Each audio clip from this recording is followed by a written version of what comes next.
Ideologi negara di dunia. Kelompok C. Corak-corak ideologi di dunia dengan berbagai karakteristiknya. Liberalisme, demokrasi, sosialisme, komunisme, fasisme, nasionalisme.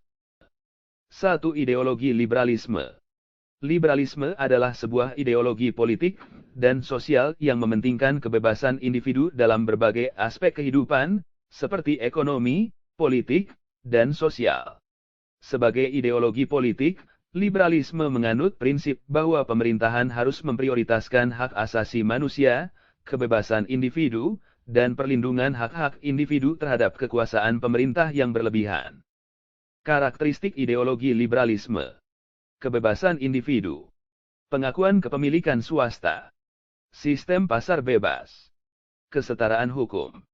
Demokrasi. 2. Ideologi demokrasi. Ideologi demokrasi adalah suatu paham atau pandangan politik yang mengusung prinsip-prinsip demokratis dalam pemerintahan. Keyakinan yang dianut oleh ideologi ini, kekuasaan dalam negara harus berasal dari rakyat dan dijalankan untuk kesejahteraan bersama. Karakteristik ideologi demokrasi. Memiliki pemerintahan oleh rakyat. Menghargai hukum dan hak asasi manusia. Mempunyai pluralisme politik. Memfasilitasi pemilihan umum. Memiliki kebebasan dalam pers dan media massa. 3. Ideologi sosialisme. Ideologi sosialisme adalah sebuah sistem pemikiran yang menekankan pada pengendalian sosial dan ekonomi yang adil dan setara bagi seluruh anggota masyarakat. Ideologi ini memiliki tujuan untuk meminimalkan kesenjangan sosial dan ekonomi antara individu, serta menjamin keadilan dan kesetaraan dalam hak asasi manusia dan kesempatan. Karakteristik ideologi sosialisme.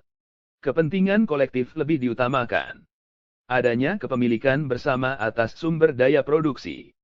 Penentuan harga dan alokasi sumber daya dilakukan terpusat. Pemerataan kekayaan dan distribusi pendapatan. Penghapusan eksploitasi dan kelas sosial. 4. Ideologi komunisme. Ideologi komunisme merupakan doktrin politik serta ekonomi yang bertujuan untuk menggantikan kepemilikan pribadi menjadi kepemilikan publik dengan kontrol komunal, yang setidaknya mencakup alat produksi utama dan penggunaan sumber daya alam. Karakteristik ideologi komunisme. Komunisme mengajarkan tentang teori perjuangan kelas. Kepemilikan barang menjadi milik bersama. Kepentingan kelompok lebih penting. Revolusinya menjalar ke seluruh dunia. 5. Ideologi fasisme. Fasisme adalah suatu sikap nasionalisme yang berlebihan, dan merupakan suatu paham yang mengedepankan bangsa sendiri, dan memandang rendah bangsa lain. Dengan kata lain, fasisme merupakan sikap nasionalisme yang berlebihan. Karakteristik ideologi fasisme. Kepemimpinan otoritas mutlak atau absolut, pengikut menjadi massa yang seragam.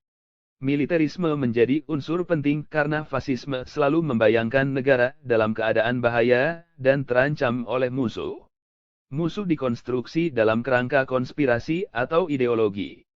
Ideologi identitas yakni sebuah unsur harus murni yang terbebas unsur-unsur lain yang menganggap sebagai unsur yang tidak asli. 6. Ideologi nasionalisme. Ideologi nasionalisme merupakan pandangan atau filosofi politik yang menekankan pada kepentingan bersama dan distribusi yang adil dari sumber daya dan kekayaan masyarakat. Karakteristik ideologi nasionalisme. Patriotisme. Penekanan terhadap identitas nasional. Memperjuangkan kesatuan nasional. Kebebasan nasional. Patriotisme ekonomi. Konservatisme budaya. Sentimen anti-asing. Sekian penjelasan dari kami. Kami ucapkan terima kasih.